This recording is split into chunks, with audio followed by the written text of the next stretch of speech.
Juan Kapitulo 2. Ang kasal dito sa Cana. Sa ikatulo ka adlaw may kasal dito sa lungsod sa Cana sa Galilea ug dito ang inahan ni Jesus. Gidapit usab si Jesus ug ang iyang mga tinun-an. Sa nahutdan na sila bino, ang inahan ni Jesus miingon kaniya, wala na sila'y bino. Si Jesus mitubag, babayi, unsa may labot nato ni ana, wala pa moabot ang akong panahon. Unya giingnan sa inahan ni Jesus ang mga sulugot, buhatan ninyo bisan unsay iyang isugo kaninyo. Ang mga Hudyo may mga tulumanon sa ilang tinuhuan labot sa pagpanghinlo ug tungod niini didto gibutang nga unom ka tadyang bato nga sudlanan sa tubig. Ang matag usa ka sudlanan ug mga 20 ngadto sa 30 ka galon nga tubig. Si Jesus miingon sa mga sulugoon, pun-an ninyo tubig ang mga tadyaw ug ila kining gipuno. Unya miingon siya kanila, pagkabo ni ining tubiga ug dad-ang ngadto sa nagdumala sa kumbira ug gidala nila kini ngadto kaniya ug iyang gitilawan ang tubig nga nahimo ng bino. Wala siya masayod kundi ingikan ang maong bino. Apan nasayod ang mga sulugoon nga maoy nagkabo sa tubig. Busa gitawag niya ang kinasal nga lalaki ug giingnan niya na batasan sa kadaghanan ang pagdalit pag-una sa labing maayong bino ug kun makainom na pag-ayo ang mga bisita ana pa idalit ang bino nga dili kaayo maayo. Apan nganong karon pa man nimo idalit ang labing maayong bino? Gihimo ni Jesus kining una niyang milagro dito sa Cana sa Galilea. Dito gipadayag niya ang iyang himaya ug nanuo kaniya ang iyang mga tinun-an. Human niini si Jesus ang iyang inahan ug ang iyang mga igsoong lalaki ingon man ang iyang mga tinun-an nangadto sa Capernaum nagpabilin sila didto pipila ka adlaw. Miadto si Jesus sa templo. Niadtong higayuna hapit na ang kasaulugan sa pasaylo busa miadto si Jesus sa Jerusalem. Dito sa hawanan sa templo nakita niya ang mga tawo nga namaligyag mga baka, mga karnero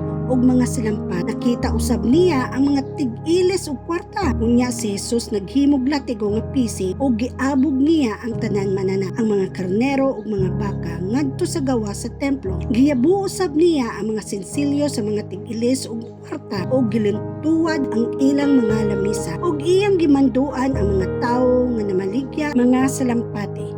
Dad-ak kini sa gawas, ayaw ninyo himuang merkado ang balay sa akong amahan. Unya na hinumdom ang iyang mga tinun-an nga ang kasulatan nag-ingon, ang akong pagmahal sa imong balay, o Diyos, nagdilaab sulod kanako sama sa kalayo. Tungod sa gibuhat ni Jesus, nangutana kaniya ang kadagkuan sa mga Hudyo. Unsay ilhanan nga ikapakita mo aron pagmatuod nga may katungod ka sa pagbuhat niini. Si Jesus mitubag, gub-an ninyo kining maong templo ug tukuron ko kini pag-usab sulod sa tulo ka adlaw. Sila miingon kaniya, kining templo ha gibuhat sa sulod sa 46 ka tuig, unya tukuron mo kini pag-usab sulod lang sa tulo ka adlaw. Pan ang templo nga gihisgutan ni Jesus mao ang iyang lawas. Busa sa dihang nabanhaw na siya, nahinumdom ang iyang mga tinun-an nga gisulti niya kini ug mituo sila sa kasulatan ug sa gisulti ni Jesus. Nahibalo si Jesus unsay sulod sa kasing-kasing sa tanang tawo. Samtang si Jesus dito sa Jerusalem sa panahon sa kasaulugan sa pagpasaylo, daghan ang nanuo kaniya sa pagkakita nila sa mga milagro sa iyang gihimo. Apan si Jesus wala mosalig kanila kay nasayod man siya sa tanang tawo. Wala kinahanglana nga sultian pa siya ni bisan kinsa mahitungod sa mga tawo tungod kay siya mismo nasayod man kung unsa ang anaa sa ilang kasing-kasing.